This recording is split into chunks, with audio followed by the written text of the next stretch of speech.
4년 전부터 우리가 이제 성탄 축하 예배를 성탄절에 갖는 것이 아니라 성탄절과 가장 가까운 주일에 갖기로 해서 그것이 올해는 오늘이 되겠습니다. 그래서 오늘 성탄 예배를 드리게 되겠고요. 또 성탄 관련된 말씀을 드리도록 하겠습니다. 이 성탄 예배는 하나님께서 온 인류를 사랑하셔서 이 세상에 당신의 독생자 예수 그리스도를 보내신 그 사건이 실제로 이루어진 것에 대해서 우리가 기뻐하고 감사하고 기념하는 예배가 되겠습니다. 하나님께서 세상을 사랑하신 것은 이 세상에 인간이 원하는 다른 어떤 것을 주신 것이 아니라 어떤 육신적이고 여러 가지 인간이 원하는 어떤 탐욕적인 것들을 이렇게 주신 것이 아니라 바로 이와 같이 독생자 예수 그리스도를 주신 것이 바로 그 사랑의 실체였던 것인데, 그로 말미암아 또 우리에게 이루어지게 하신 것은 바로 멸망이 아닌 영생을 얻게 하신 것이었다라고 하는 것입니다. 다른 말로 지옥이 아닌 천국에 가게 하신 것이었다라고 하는 것이죠. 그런데 그와 같이 우리가 예수 그리스도를 통하여서 지옥이 아닌 천국, 영생에 들어가기 위해서는 그 조건이 있다라고 하는 것입니다. 그렇게 하나님께서 보내신 독생자 예수 그리스도를 바로 믿는 일이다라고 하는 것이죠.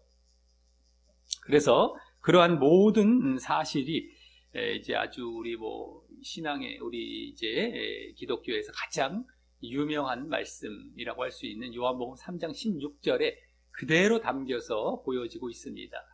어떤 말씀입니까? 하나님이 세상을 이처럼 사랑하사, 세상을 사랑하셔서 하나님께서 독생자 예수 그리스도를 이제 독생자를 주셨으니 하죠. 독생자 예수님을 이제 이 땅에 보내주신 이것이 바로 성탄 사건이 되겠고요.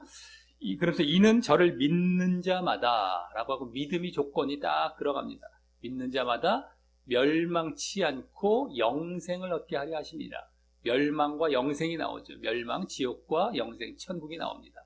그래서 예수님을 보내신 것은 그분을 믿음으로 이제 지옥이 아닌 천국에 가도록 하시기 위한 것이었고, 그것이 바로 하나님의 사랑의 실체였다라고 하는 것입니다.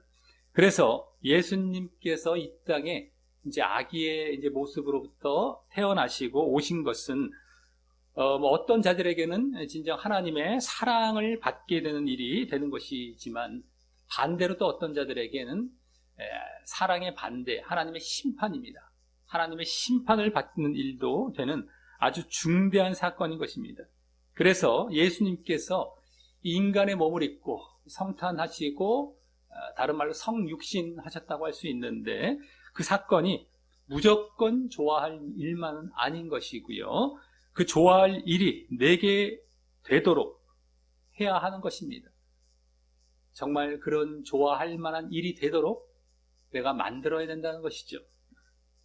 그래서 내가 사랑을 받느냐 심판을 받느냐 둘 중에 하나인데, 사랑을 받게 될 그 기준은 바로 믿음이다라고 하는 것입니다. 믿음. 그래서 이번 성탄 예배는 하나님께서 인류를 사랑하셔서 그렇게 궁극적으로 그 사랑을 보이신 당신의 독생자 예수님을 보내셔서 그분이 이 땅에 실제로 육신의 몸을 입고 오신 이 성탄 사건이 내게 진정 그와 같은 영생과 천국과 구원으로 나아가게 하는 이 하나님의 사랑으로 주어지게 되는 그 조건이 되는 바로 믿음입니다. 믿음을 견고히 하며, 그러므로 이제 하나님께 감사하고 이 하나님께 이 영광 돌리며 성탄을 기뻐하는 그런 시간으로 가지려고 하는 것입니다. 특별히 이 성탄 사건과 관련해서 예수님께서 태어나신 날부터 유대인이 아닌 이방인임에도 불구하고 예수님을 찾아와서 그 믿음을 보이고 있었던 자들이었던 일명 동방박사들의 그 믿음의 모습을 보면서 우리가 또 본을 삼기도 하고, 우리가 믿음을 도전받고 또 더욱 결단하며 견고히 하며 나아가는 그런 시간을 가지려 하는 것입니다. 그래서 오늘은 동방 박사가 바로 아기 예수님에 대한 믿음을 바로 이렇게 탄생 때부터 보이고 있었기 때문에 이 성탄 사건과 관련해서 동방 박사들의 믿음의 본을 이제 우리가 본받는 그러한 말씀으로 이제 우리가 도전받는 시간을 갖도록 하겠습니다. 자, 오늘 또 이 동방 박사들의 믿음과는 달리요, 반대로 이제 헤롯 왕이 나오고요, 또 유대인들이 나옵니다. 오늘 본문에 그들은 이제 불신앙이죠. 믿음이 없는 모습인데, 그래서 그 둘을 이제 대조하면서도 보도록 하겠습니다. 동방 박사들의 믿음, 또 헤롯 왕과 유대인들의 불신앙을 대조하면서도 보도록 하겠습니다. 자, 그럼 먼저 오늘 주요 등장인물 중 동방 박사에 대해서 말씀을 드리자면, 이 동방 박사는 말 그대로 동방에서 온 박사라는 뜻입니다. 동방에서 온 박사. 네, 이스라엘 지역에서의 동방이라는, 동쪽 지방이라는 것은 바로 저 바벨론 지역으로 보게 되죠. 바벨론. 지금으로 말하자면 이스라엘에서 저 이라크 쪽입니다. 이라크나 이란 쪽인데, 어쨌든 이스라엘 백성이 예수님 오시기 전 600여 년 전쯤에 바벨론에 포로로 잡혀간 적이 있었었죠. 이스라엘 백성들, 남유다가 바벨론에 이제 포로로 잡혀간 적이 있었었는데, 그때 이 박사들은 바벨론에 끌려갔던 유대인들의 후손이거나 아니면 그냥 그 지역 사람들, 이방인들이었음에도 그렇게 포로된 유대인들의 신앙을 어떻게 이제 전수받게 되고 영향을 받게 되어서 그 이후에 성경을 보면서 메시아에 대해 연구를 하던 자들이었을 것입니다. 유대인들의 후손이나 아니나 어쨌든 그 믿음을 전수를 받아서 이제 결국 연구하던 그런 자들이었을 것이다라고 하는 것이죠.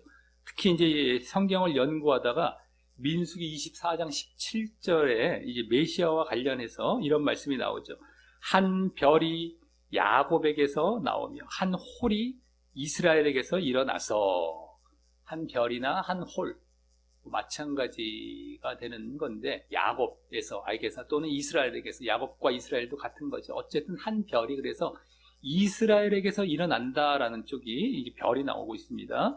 그래서 모압을 이 편에서 저 편까지 쳐서 파하고, 모압은 이제 원수, 마귀를 이제 상징한다고 할 수 있는 나라가 되겠는데, 이 편에서 저 편까지 쳐서 파하고 또 소동하는 자식들을 다 멸하리로다. 그래서 그 심판을 하실 것, 그렇게 메시아가 오셔서 이제 악한 자들, 사단, 마귀에 대한 그 심판을 하실 것에 대한 그 말씀이 있는데, 이 동방 박사들은 그 말씀에 나온 그 별, 바로 메시아의 별이라고 할 수 있는 그 별을 연구하다가 그것을 이제 마침 이 예수님의 성탄 그 즈음에 발견하고, 지금 이제 오늘 본문 1절과 2절과 같이 그 별을 이제 따라서 왔을 것입니다. 그럼 여기 이제 1절, 2절에 나오는 또 다른 주요 등장인물인 헤롯 왕이 있는데요. 이 사람은 유대인이 당시 로마의 식민 지배를 받고 있을 때 로마에 세운 유대의 분봉 왕으로서, 유대의 왕이지, 한마디로 유대 왕인데, 이 사람은 유대인의 왕이 되기 위해서 로마에게 잘 보이려고 이제 많은 돈을 지불했던 사람입니다. 그렇기 때문에 누군가가 자신의 보좌를 위협하는 것을 아주 두려워했다고 합니다. 어떻게 얻은 왕의 보좌인데 그것을 누군가가 위협하는 것, 아주 반대하고 싫어할 그러한 상황이었던 것이죠. 그래서 그는 또한 에돔 사람입니다. 원래 에돔 사람, 유대인도 아니고 에돔 사람으로서 이스라엘의 본래 이름이었던, 이스라엘의 원래 이름이 야곱이죠. 야곱. 그 야곱의 형제가 또 에서 아니겠습니까? 야곱의 형이 쌍둥이 형인데, 그 에서가 세운 나라가 바로 에돔입니다. 그 에돔 사람으로서 에돔의 에서의 후손이었기 때문에 유대인들에 대해서 본래부터 증오심을 가지고 있던 사람이었던 것입니다. 유대인들에 대해서 그렇게 호감을 갖고 있지 않았던 겁니다.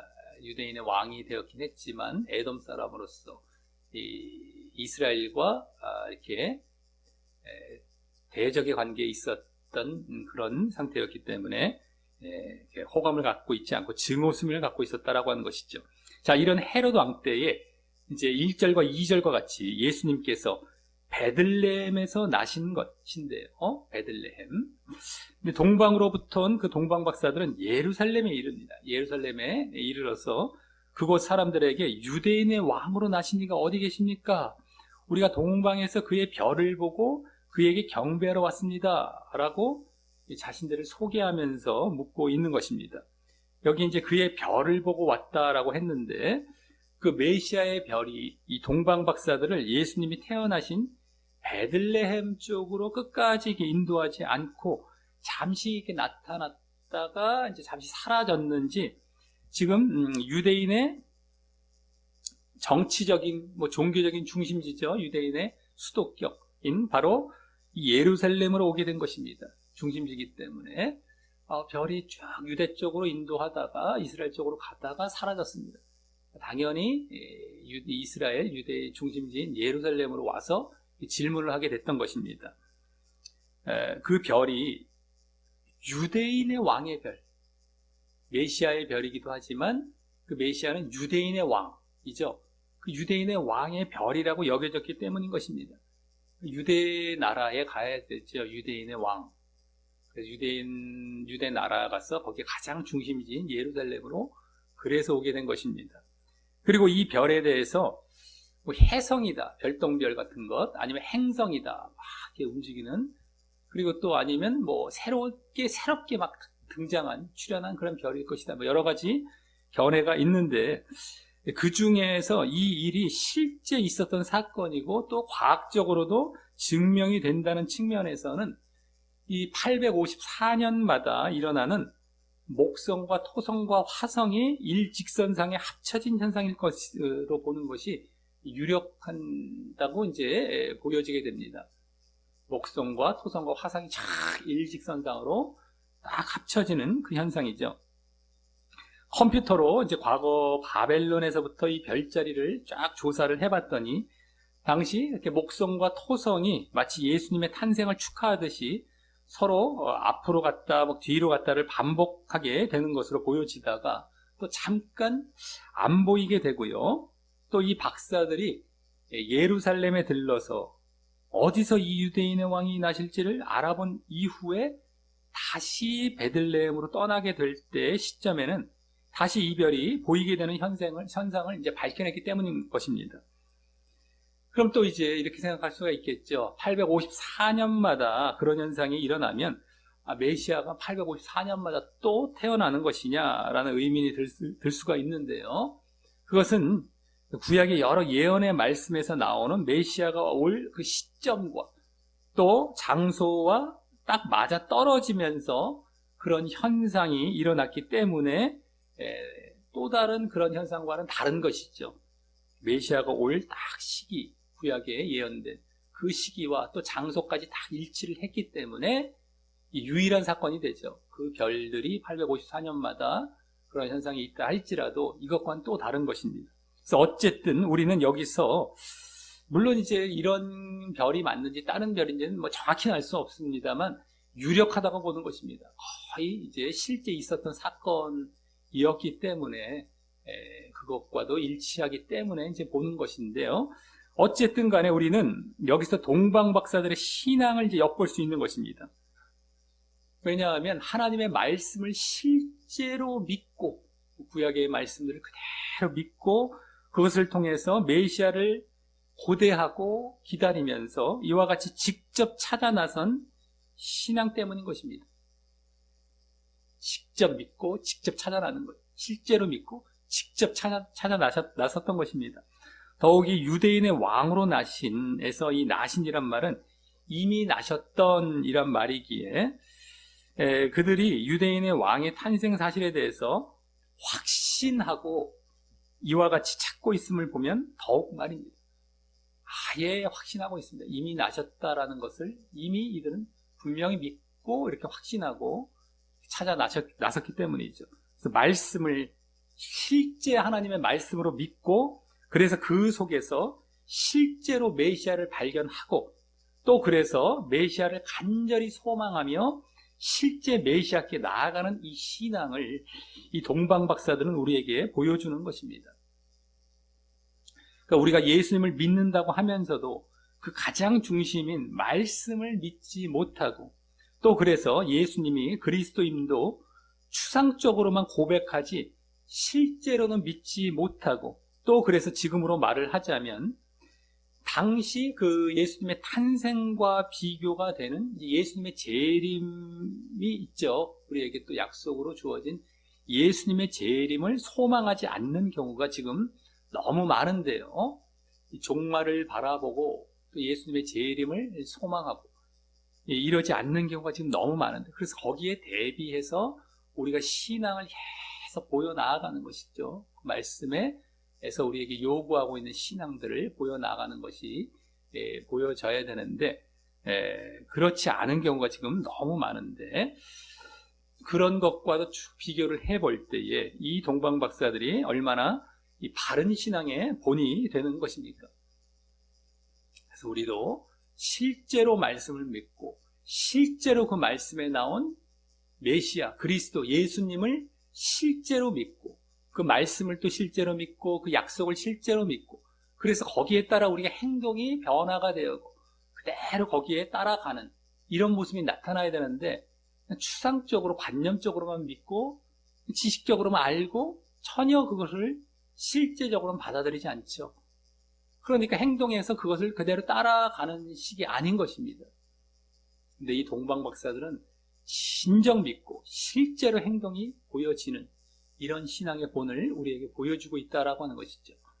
자, 그런데 이제 이러한 동방박사들의 신앙의 모습과 반대되는 헤롯 왕과 유대인들의 이 불신앙의 모습이 이제 3절부터 6절에서 이제 보여지게 됩니다.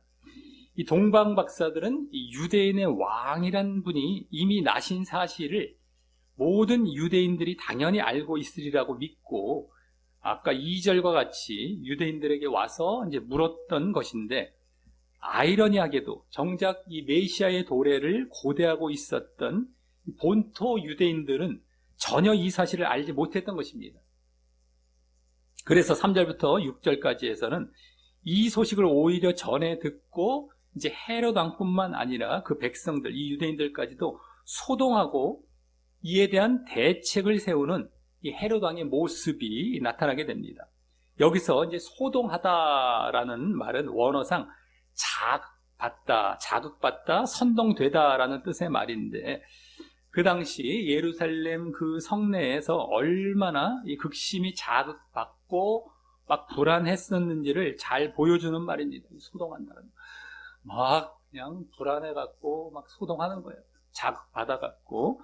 정말 헤롯 왕과 이 백성들, 유대인들은 메시아와 그의 왕국에 대한 이 구약의 예언들과 특히 다니엘서의 예언에 의해서 정해진 메시아의 출현 시기를 전혀 모르지는 않았을 텐데, 그래서 이 4절에도 보면은요, 헤롯 왕은 그 유대인의 왕을 곧바로 그리스도라고 표현하고 있는데도, 메시아, 유대인의 왕 메시아라고 딱 표현을 하고 있죠. 그리스도라고 표현을 하고 있는데도 이 헤롯 왕은 자기 왕권에 대한 위기의식 때문에, 또 백성들은 메시아의 오심을 마음으로부터 준비하지도 못했고, 또 그들이 생각했던 메시아는 정치적인 왕이었기 때문에 그러한 다른 왕으로 인하여서 사회 정치적으로 혼돈이 올 것과, 그러므로 자신들의 생존이 위협을 또 받을까봐, 또 무엇보다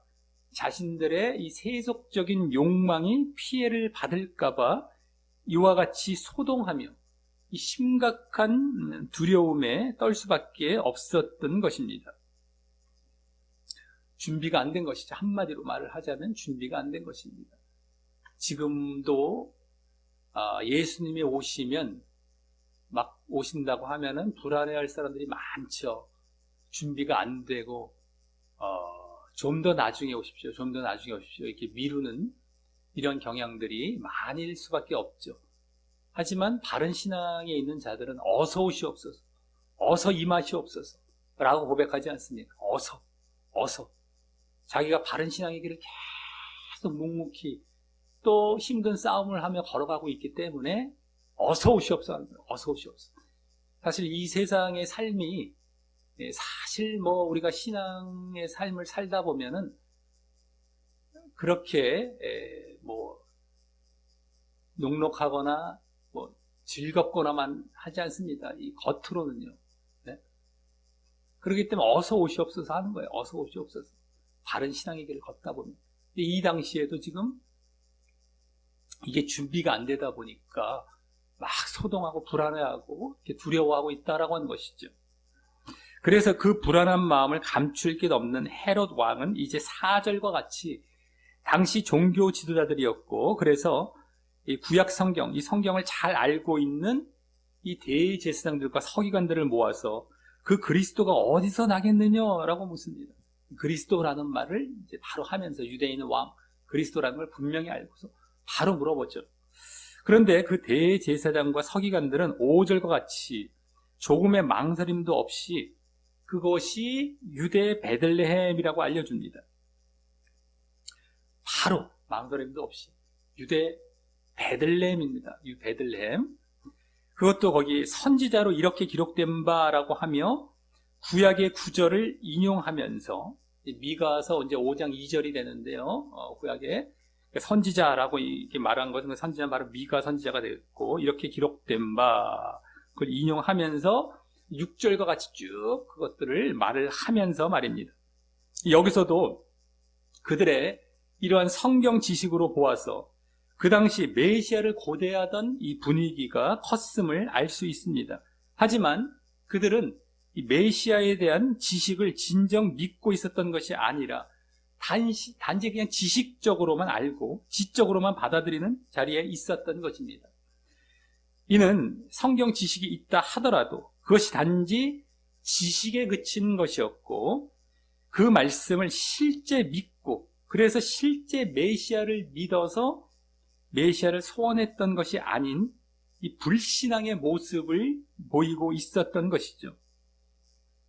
이들은 종교 지도자로서 또 왕으로서, 헤롯 왕, 그 지식을 단지 자신들의 자리를 위해 이용하기만 했던 것입니다. 자신들의 자리, 종교 지도자들도 이 지식을 통하여서 그 지식만을 가르치고, 그래서 자기 자리가 유지를 하는 것이죠. 왕도 마찬가지로 그렇게 지식을 통해서 뭐 유대인의 비위를 뭐 맞춘 정도라든가 이것만 하고 자기 자리를 유지하기 위한 목적으로 지식만 갖고 있었던 것입니다. 그 때문에 우리도 지식을 갖는 것도 중요하지 않습니까? 말씀을 아는 것. 그래야만 우리도 이제 또 말씀을 행하는 자리로 나아가게 되는데, 다만 말씀을 듣고 거기서 그치는 것과 또 말씀을 듣는 자리를 더 나아가서 행하는 자리까지 나아가는 또 다른 차원인 겁니다. 그게 이제 산상수훈, 예수님의 산상수훈의 그 마지막 더 결론 부분에 나타나기도 하죠. 말씀을 듣고 행하느냐 안 하느냐에 따라서 모래 위에 세운 집이냐 반석 위에 세운 집이냐, 이걸 구분을 하시지 않습니까? 둘 다 말씀을 다 들었던 자들입니다. 근데 행하느냐 안 하느냐, 여기서 차이가 난 거예요. 그러니까 우리가 말씀을 제대로 아는 것도 중요하고 또 들어야 되죠. 근데 거기서 그쳐도 안 된다라고 하는 것이죠. 실제로 믿고 실제로 그 말씀대로 행하는 자리로 나아가야 되는 것입니다. 이것이 이제 우리에게는 진정한 믿음의 우리에게 과제, 우리가 결국에는 실천하고 정말 결단하며 실제로 행해야 되는 그러한 몫으로 담겨져 있다라고 하는 것이죠. 정말 우리가 듣는 것, 아는 것에서 그치는 것과 정말 행하고 하는 것, 이것과는 또 다른 차원이라는 것을 분명히 알고 그리로 나아가야 된다는 것입니다. 지금 이 잘못된 자들, 오늘 헤롯 왕과 종교 지도자들도 말씀을 아는 정도까지는 갔어요. 대단한 겁니다. 말씀을 아예 모르는 자들도 아니었단 말이죠. 말씀을 아예 모르는 불신자 차원적인 것이 아니라 신자 쪽이라는 사람들인데 결국엔 잘못된 신자고 진짜 신자냐, 이거를 오늘 또 보여주고 있는 것입니다. 성경은 다 이런 것이지 불신자니까 저렇게 됐다는 것이 아닙니다. 불신자니까 불신앙을 보인 게 아니라 이들은 신자예요. 신자인데 신자들이 보이는 불신앙. 한마디로 교회 안에 불신자. 요새 말로 교회 안에 불신자들이 넘쳐납니다. 지금 사실 교회 다니면 신자라고 우리가 착각하기 쉬운데요. 교회 다녀도 그 안에서 불신자들이 무수합니다. 근데 지금 오늘 나오는 이 헤롯과 유대인들, 그 못된 사람들 이렇게 하고 치부해버리고 나와 상관없다라고 보기 쉬운데 사실은 지금 수많은 신자들이 이 자리에 있는 거예요. 헤롯과 유대인들, 이 종교, 바리새인들, 뭐 서기관들, 그 되게 사람들 싫어하잖아요. 그 말만 들어도 막 헤롯, 아이고 못된 사람, 뭐 바리새인 못된 사람. 그게 바로 당신들이 있는 거예요. 당신들. 사실은요. 못된 사람 취급할 것이 아닙니다. 성경에서 그냥 딱 쉽게 그냥 이분법적으로 딱 분리해놓고 저건 나랑 상관없어. 아, 나는 이쪽이야. 라고 착각하면 안 됩니다.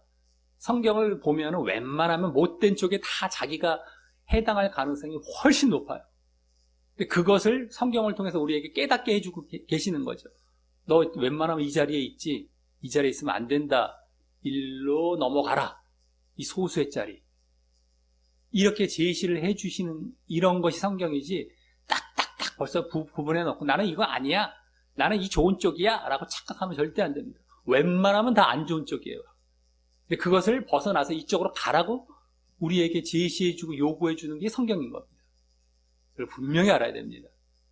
자, 그래서 이제 7절부터 오늘 본문의 내용상 이제 두 번째 단락으로 넘어가게 되는데 먼저 7절에서는 그렇게 소동하며 그리스도가 태어날 곳을 알게 된 헤롯 왕이 이 동방박사들을 불러서 이제 그 별이 나타난 때를 묻게 되는 이런 장면으로 이어지게 됩니다. 그런데 이 질문 속에서는 이 시간을 알아내어서 다음 저 뒤에 오늘 본문은 아닌데 저 뒤 16절에서와 같이 베들레헴과 그 모든 지경 안에 있는 산의 아이들을 살해하려는 그 음모가 숨겨져 있는 것입니다. 아기들을 다 죽여버리려고 하는. 그래서 어떠한 이제 예수님이 결국엔 그 안에 포함돼서 다 죽게 하려는. 그래서 그 음모는 지금 헤롯이 그 별이 유대인의 왕을 가리키고 또 그 유대인의 왕은 그리스도임을 알고 있는 상태였기 때문에 그리스도를 살해하려는 음모이자 그리스도에 대한 도전이었던 것입니다. 자신의 권력 욕심 때문인 것이죠. 그리고 이로써 헤롯 왕은 예수님의 탄생을 저지하려는 이 사단의 하수인격이 되어버리고 말았던 것이죠. 마귀, 사단의 하수인이 된 겁니다. 헤롯 왕은요. 다 질문해서 알아내서 죽이려고 지금 하는, 그리스도를 죽이려고 하는 이 사단의 하수인격인 것이죠.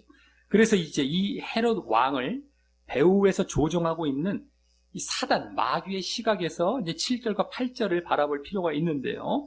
거기서 이제 세 가지 모습을 볼 수가 있습니다. 첫 번째로 이 헤롯 왕은 먼저 동방박사들을 가만히 불러서 자세히 물어봅니다. 거기 나오죠. 가만히 불러서 자세히 물어보죠. 여기서 우리는 이 사단이 자신의 악한 일을 계획할 때 이렇게 상당히 은밀하고 아주 주도 면밀하다는 것을 보게 됩니다.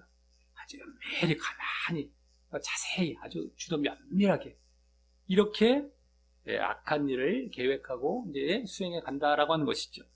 또 8절에 베들레헴으로 보내며 라는 말에서 이 자신이, 이 헤롯 왕이 대제사장과 서기관들을 통해서 알게 된 이 정보를 알려주는 것을 이제 보게 됩니다.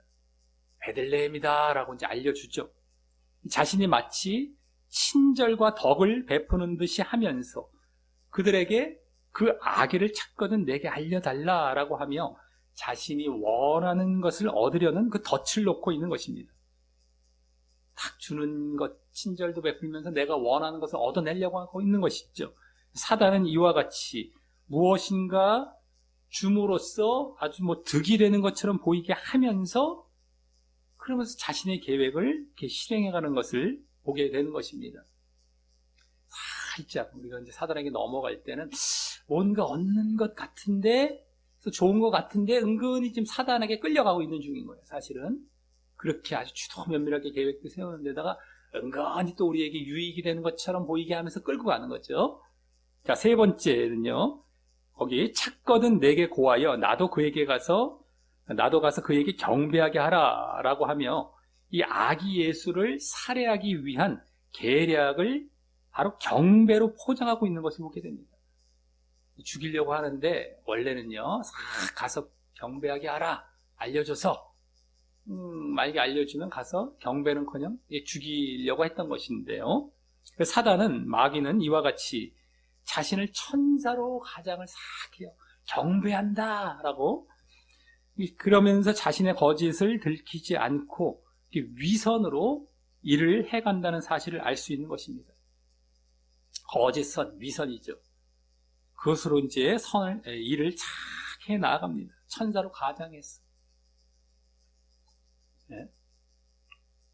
그러니까 마치 자신은 아주 선한 것처럼 보이면서 그와 같이 자신의 계략을 실행해 가는 것인데, 이것도 속으면 안 되죠. 아까도 뭔가 주는 척 하면서, 이것도 상당히 천사처럼 보이면서 말이죠. 이 거짓을 하는 사람들이, 사기꾼들이 그렇잖아요. 사기꾼들이 거짓을 제일 많이 대표적으로 하는 사람은 사기꾼이라고 할 수 있는데, 얼마나 사기꾼들이, 지금 사람도 그렇잖아요. 사람. 지금 마귀와 사단이 이렇다는 것인데, 사람도, 그 사기꾼 배후에 물론 마귀가 있는 자들이 있죠. 그리고 결국에는 그들은 죽으면 다 지옥 가게 될 자들이 아니겠습니까? 그래서, 근데 어쨌든, 이 사람들 보면 얼마나 잘해주는지 몰라요. 사기꾼들이. 천사처럼 탁 보여요. 일반 사람보다 더 좋아 보여요. 그런데 알고 보면 싹 자기의 돈을 싹 빼가고 피해를 입히고 죽이려고 하는 이런 모습이거든요. 마귀와 똑같습니다. 그래서 우리가 이런 걸 잘 분별해야 되죠. 그런 것에 싹 속아 넘어가면 안 됩니다. 자, 이에 박사들이 9절과 같이 왕의 말을 듣고 베들레헴으로 갑니다. 왕의 말을 듣고 이제 베들레헴으로 가는데, 그런데 이상한 것은 예루살렘 성에서 그 누구도 박사들과 함께 가지 않았다라는 것이죠. 지금 자기들도 관심 있어 하면서도 아무도 함께 가지 않습니다. 이 동방 박사들과. 그만큼 헤롯 왕과 유대인들은 성경에 대한 지식만 있지 실제로 믿지 않고 있는 모습을 다시 한번 보게 되는 것입니다. 지식만 있지 여기서도 실제로는 믿지 않고 있어요. 아직까지도 반신반의하면서 안 쫓아가죠. 근데 만약에 당신이 그랬다가 발견하면 나한테 알려줘. 그때는 이제 확인이 되는 거니까 그때 가서 죽이려고 하는 거겠지만 아직까지도 안 믿어요. 그러면서 반대로 이 박사들의 시각, 이 동방 박사들의 시각에서는 우리가 이렇게 먼 길을 찾아온 것이 이 자기 백성, 유대인들조차 무시하고 천대하는 그러한 유대인의 왕에게 경의를 표하기 위한 것인가? 라며 이 믿음이 흔들릴 수도 있었을 것입니다. 겨우 이런 왕에게, 아니 자신들 자기 백성들에게도 유대인들에게도 무시당하는 이런 왕을 우리가 찾아서 경배를 해야 되는 것인가? 라고 지금 믿음이 흔들릴 수도 있었을 것입니다. 하지만 박사들은 그 말씀 나온 것을 그대로 확신을 했기 때문에 믿음을 포기하지 않고 계속적으로 이제 밀고 나아갑니다. 그러니까 이들도 이들은 이걸 안 믿나? 의심이 들었겠죠. 근데 자기들은 믿는 거예요. 그들의 안 믿는 어떤 불신앙적인 것에 쫓아가지 않고 자신들의 그 확실한 믿음을 그냥 쭉 밀고 나아가는 것이, 옆에 영향을 받지 않고 불신앙적인 영향을 받지 않고 자기들이 말씀을 통해서 확신하고 믿고 있는 대로 가고 있는 것입니다. 그러니까 얼마나 이것도 쉽지 않은 것이거든요. 실제로 말씀을 믿는 것, 그것을 계속 유지하고 계속 끝까지 나아가는 것, 이게 쉽지 않는 것인데 그런 모습까지 여기서 보여주고 있다라고 하는 것이죠. 여기서 우리는 동방 박사들의 그런 바른 믿음, 또 지속적인 믿음을 다시 한번 이제 보게 되는 것입니다. 또 그러할 때 이제 하나님께서 그들을 인도하시는 장면이 이제 보여지게 됩니다. 동방 박사들을 인도하시죠, 하나님께서. 그래서 먼저 동방에서 보던 그 별이 갑자기 나타나 인도하게 됩니다. 동방에서부터 쫙 여기까지 인도해 오다가 잠시 사라졌는데 다시 나타나고 있어요. 베들레헴으로 딱 이제 가는 이제 그런 길에서.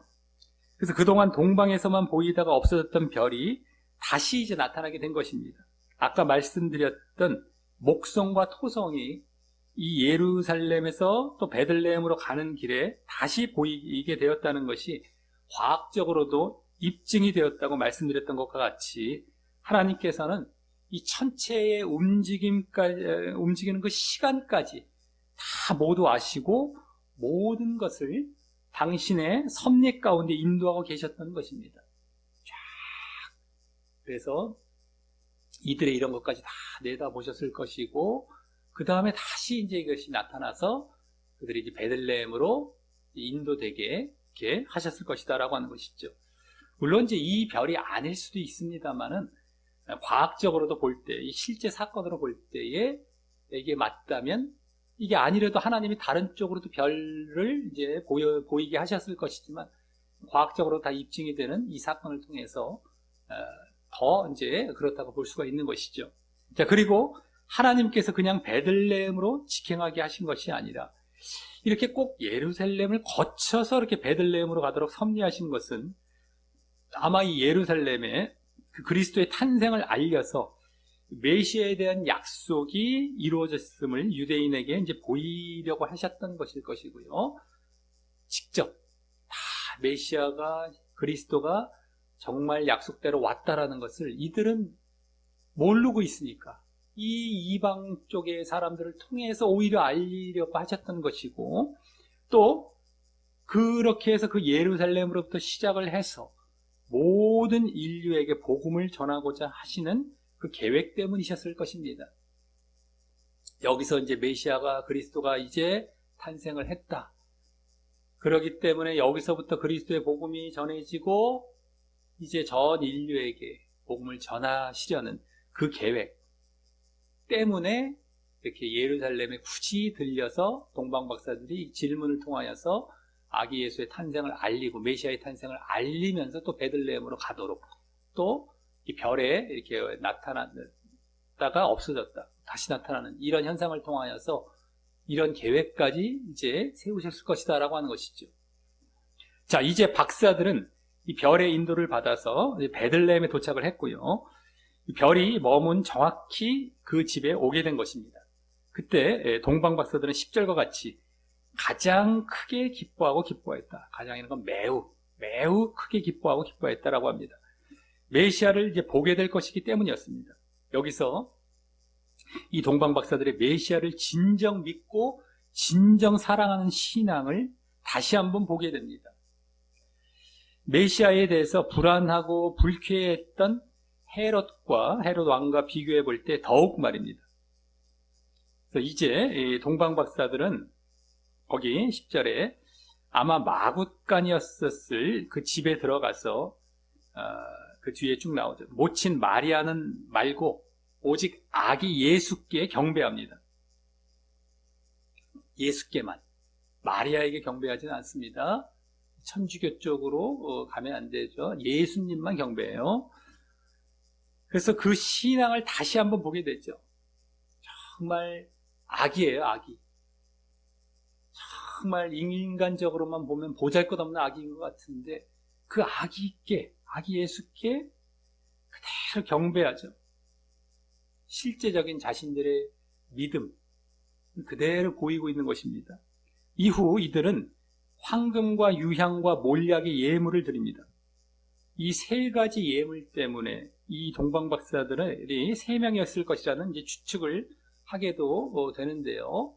동방박사들이 몇 명이나 뭐라는 것이 정확히 나오지는 않았었어도 이것 때문에 한 3명으로 이제 추측을 하게 되는데, 이 3가지 예물들은 이제 황금은 왕권, 또 유향은 신성, 이 기도, 유향, 찬양, 이것을 이제 향으로 이렇게 많이 이제 묘사가 되지 않습니까? 그러니까 기도를 받으실 분, 유향, 신성 쪽이죠. 그러니까 신성, 황금은 왕권, 유향은 신성. 왕이시자 하나님이시자 왕. 근데 몰약은 죽음. 죽었을 때에 이렇게 모략을 이렇게 채워 넣는 이런 건데, 이게 죽음을 상징한다고 볼 수 있습니다. 그래서 이제 하나님이시자 왕이시고 그렇다 또 돌아가실 분까지, 이 메시아까지 다 이제 예표가 되어지는 그 예물이 되는 것입니다. 그래서 아마 이 동방 박사들은 구약에서 이 메시아에 대한 예언을 알고 그에 맞게 이와 같은 의미의 예물을 드렸을 것입니다. 쭉 메시아가 나중에 고난받고 죽음을 당할 것까지도 쭉 이제 이사야서 같은 데 보면 잘 나오지 않습니까? 고난받는 종의 노래 해갖고 다 메시아의 예언, 죽음까지도 알고 이와 같은 의미의 예물을 드렸을 것입니다. 그래서 이 예물들은 이게 얼마나 값어치가 있는 것이냐, 이런 것이 중요한 것이 아니라 이러한 고백 속에 담긴 그들의 신앙을 다시금 보게 하는 것이다라고 하는 것이죠. 그들의 신앙, 메시아에 대해서 이렇게 지식을 알고 거기에 맞는 예물을 드리고 있다는 것이거든요. 그만큼 메시아에 대해서 말씀을 통해서 분명히 이들은 알고 진정 믿고 있는 그 신앙을 우리에게 다시금 보여주고 있는 것이다라고 하는 것입니다. 이 예물 자체는. 이제 이 모든 경배를 마치고 박사들은 돌아갈 때가 됩니다. 그런데 이제 12절과 같이 하나님께로부터 거기 꿈의 헤롯에게로 돌아가지 말라 지시함을 받게 됩니다. 헤롯에게로 가지 말라. 아까 헤롯이 그 아기를 찾거든 내게도 알려줘 말했는데, 그렇게 헤롯에게로 가지 말라 꿈에 나타나셔서 하나님께서 지시를 하시죠. 하나님은 결국 헤롯이 아기 예수를 죽이려고 계획한 음모를 막으셨던 것이고, 또 동방 박사들에게는 그 헤롯의 계획에 본의 아니게 공모자가 되는 것도 막아주심으로써 이 믿음 있는 박사들을 그 옳은 자리에 계속 있도록 인도해 주셨던 것입니다. 우리가 바른 신앙을 가지려고 하면은 하나님께서 또 그 바른 신앙을 계속 가질 수 있도록 또 이렇게 섭리해 주시고 인도해 주시는 것도 보게 되죠. 우리가 정말 그쪽을 신정 제대로 믿고 제대로 가려고 하면은요, 하나님의 인도가 이렇게 있는 것입니다. 하나님께 도우신다는 것이 바로 이런 모습이죠. 내가 할 때 도와주시는 거예요. 내가 할 때. 하나님께서 막 다 모든 걸 해주시는 것이 아니라, 내가 할 때 하나님께서 또 도와주시고, 함께 하시고, 또 그 다음에 내가 또 계속해 나아가고, 또 도와주시고, 큰 줄기는 내가 해야 되는 거예요. 근데 이거를 둔갑시켜놨죠. 하나님이 모든 걸 하신다는 걸로 지금 둔갑시켜놓고, 그것이 더 큰 신앙, 좋은 신앙처럼 지금 만들어 놨습니다. 하나님께서 모든 장을 마련해 놓으시고 우리에게 이제 너가 선택하고 너가 할 일만 남도록 우리에게 제시를 해 주셨어요. 이제 우리만 하면 돼요. 이제 더 이상 하나님이 개입할 것은 없어요. 우리의 결단과 우리의 의지만 남아 있습니다. 근데 이것마저도 하나님이 다 해주신다는 것을 둔갑을 시켜놨단 말이에요. 근데 그게 얼핏 듣기에는 더 신앙이 좋아 보인단 말이죠. 근데 그것이 아닙니다. 근데 우리가 이 길을 갈 때에 하나님이 옆에서 도와주시는 것, 이것으로 하나님이 섭리를 또 해주시는 것 뿐이지 하나님이 다 해주시는 것이 아니에요. 우리가 결단하며 우리가 의지를 보이며 갈 때 이게 큰 줄기란 말이에요. 이게 진정 우리에게 주어져 있는 것이지 이거를 하나님이 다 해주신다 이게 아니란 말이죠. 우리가 갈 때에 하나님이 도와주시기도 하시고 우리가 또 가는 것은 그 바탕 자체가 하나님께서 제시해 주신 것을 믿고 가는 것이었어요. 우리 것만 남은 상태에서 그 가운데에 하나님이 도와주시고 그러니까 전반적으로 뭐 하나님이 많이 거의 역사를 하고 계시는 것이시지만 그렇다고 우리가 해야 할 그 큰 줄기를 하나님이 그걸 다 해주시는 게 아니란 말이에요. 이 분별을 잘해야 됩니다. 야, 뭐 그게 결국에 하나님이 다 하시는 거 아니야? 이거랑 전혀 다르다는 거예요. 분명히 우리가 남겨진 것, 우리가 결단하고 우리가 의지를 보여야 할 것은 우리가 해야 돼요. 이 동방 박사들도 다 거기서부터 성경을 연구하고 다 알아서 그걸 그대로 믿고 자신들이 다 한 거예요. 그대로 따라서. 근데 하나님이 다 옆에서 도와주시고 섭리하시고 이런 걸 보게 되지 않습니까? 이들이 뭐 가만히 있었는데 뭐 헤롯이나 유대인들도 다 해주시고 다 해주셔서 모든 사람 다 그 좋은 쪽으로 가게 하시지. 다 믿게 하시고 다 구원받게 하시지. 왜 그렇게 하십니까? 그 심판은 뭘로 하고요? 하나님이 장은 다 마련해 놓으셨어요.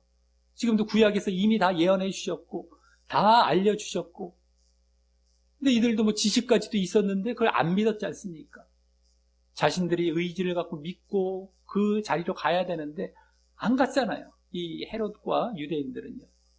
근데 이는 보이고 있단 말이죠. 장은 다 마련해 놨단 말이죠.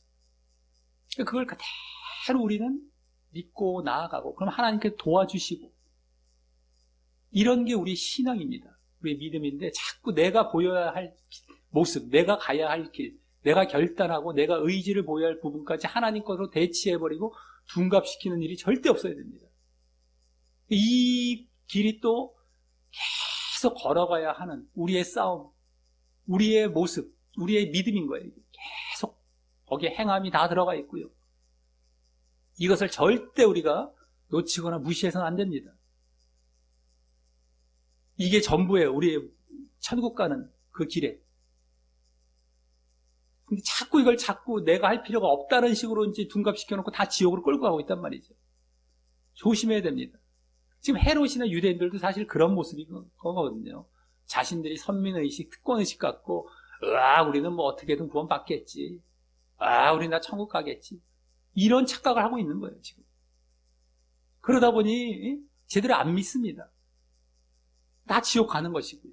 지금도 다 그런 식이에요.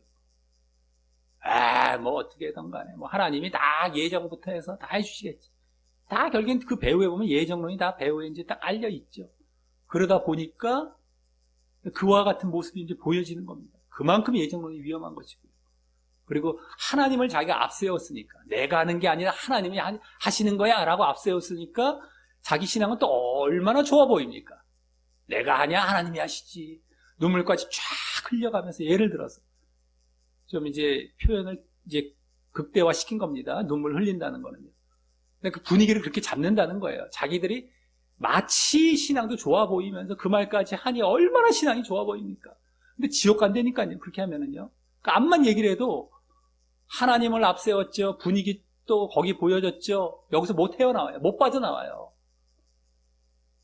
그걸 분명히 언제든지 말씀을 드리고 있지만 분명히 아시길 바라겠습니다. 그런 신앙은 다 지옥 갑니다. 성경에 나오는 그 신앙이 착각한 거예요. 착각한 거. 자신들이 잘못 알고 있는 거예요. 하나님 앞에 내세웠을 뿐이고요.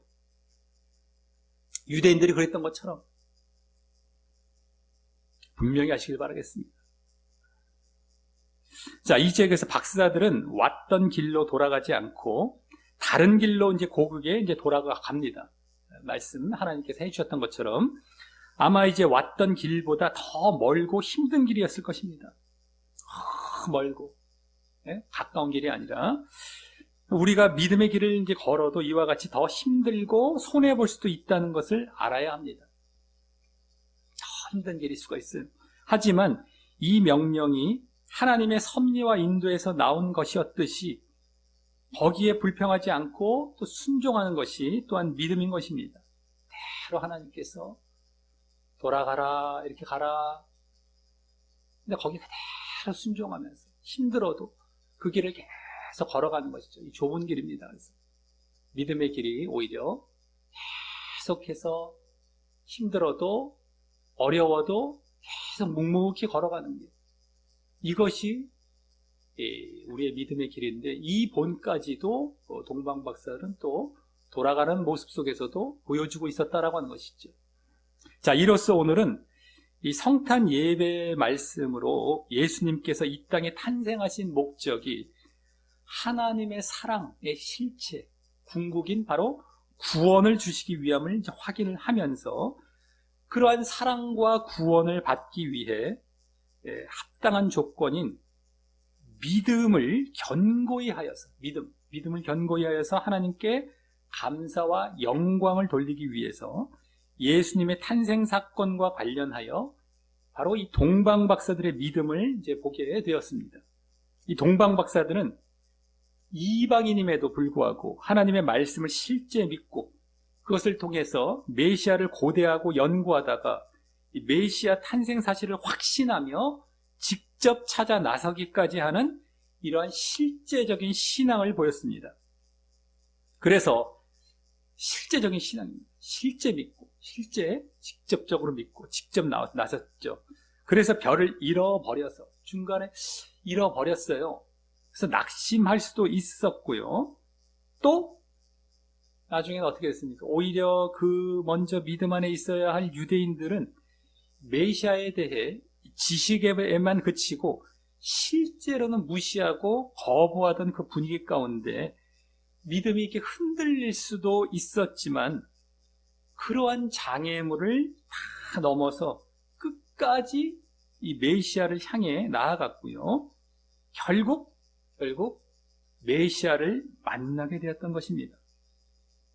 그러한 모든 낙심하지도 않고 또 그 분위기에 또 자기가 또 끌려갈 수 있었는데 그러한 것들을 다 극복했어요. 다 극복하고 결국엔 메시아를 만나는 자리까지 나아갔던 것이죠.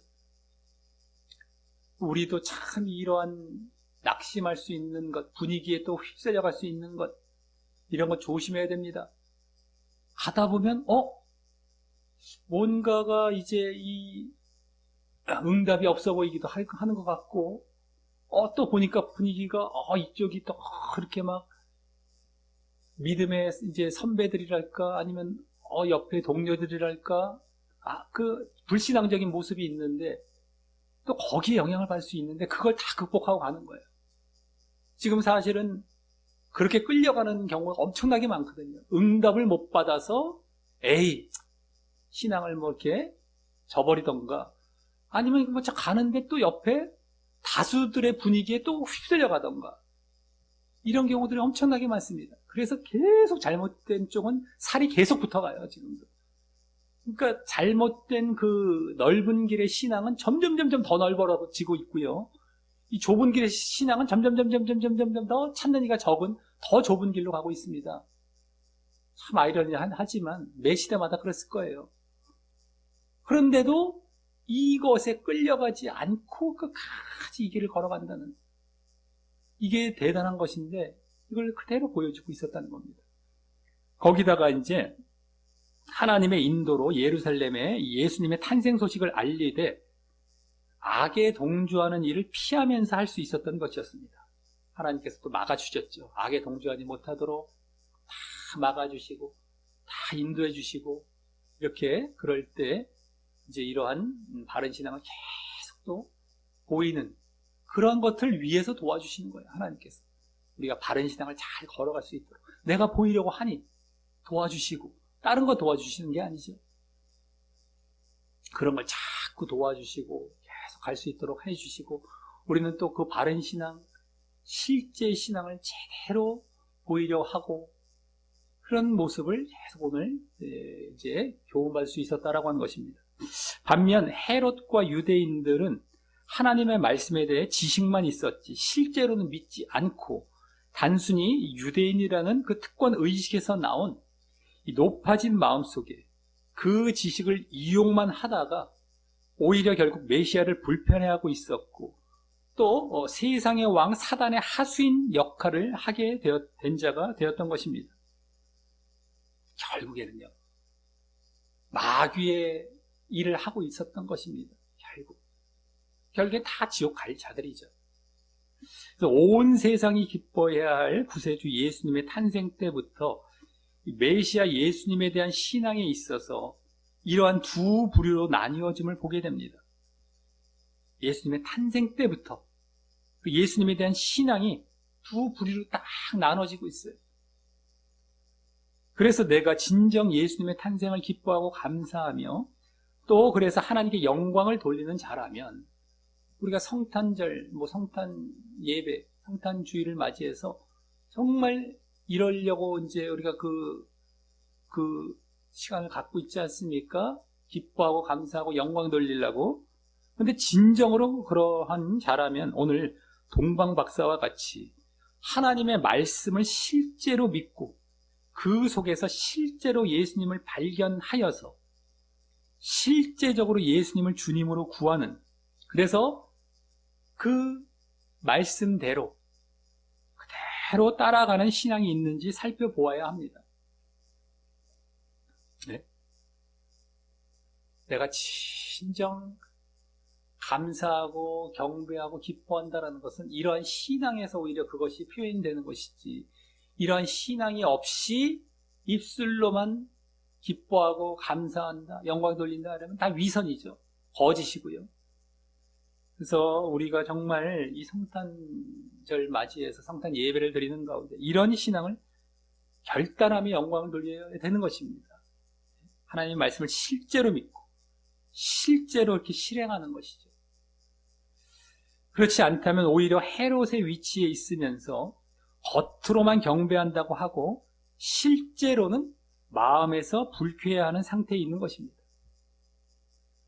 예수님은 왜 오셔서 왜 또 심판의 구원이 아니라 또 심판까지 베푸신다니, 내가 잘못하면 심판받는 건가 막 불쾌하고, 예수님 그런 거 없었으면 내가 막 살고 싶은데, 나 이런 거 하고 저거 하고 싶고 이런데, 이 새끼가 세상 쫓아가고 육신 쫓아가고, 내가 막 이렇게 하고 싶고 막 이러고, 근데 죄 짓고 막 살고, 네?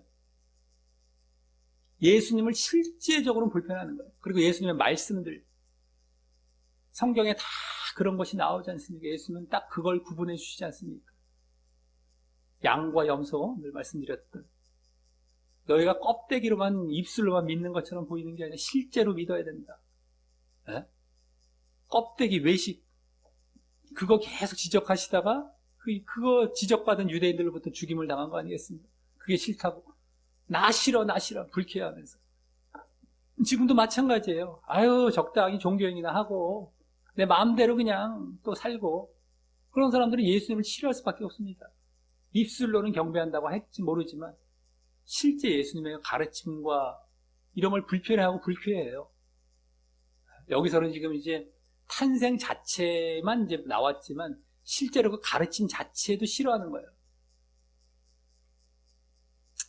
그래서 우리 모두 이번 성탄 예배를 동기 삼아서 말씀을 더욱 굳게 믿고 실제로 예수님을 더욱 가까이 하고 구하고 믿는 자, 그래서 예수님의 또 말씀대로, 하나님의 말씀대로 행하는 자가 되셔서 진정 성탄에 감사하고 하나님께 영광을 돌리시는 자가 되시기를 예수님의 이름으로 간절히 축원합니다. 네, 우리 다 같이 이제 기도하게 하고 제가 마치도록 하겠습니다.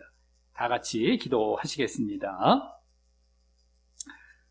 하나님 아버지, 오늘은 성탄 예배를 드리면서 예수님께서 이 땅에 탄생하신 것이 하나님의 사랑의 실체인 인간에게 구원을 주시기 위함을 다시금 되새기며 감사를 드립니다.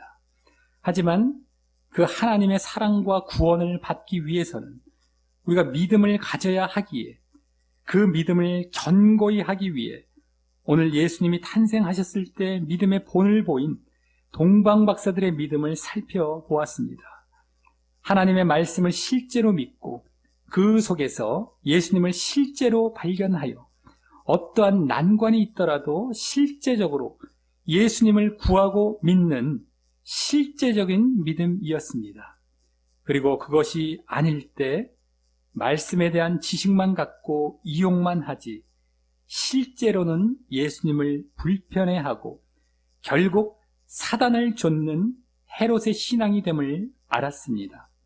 제가 이번 성탄 예배를 계기로 더욱 동방박사들과 같은 믿음을 다짐하며 진정 예수님의 탄생을 기뻐하오니 하나님 영광 받아 주옵소서. 예수님 이름으로 기도합니다. 아멘.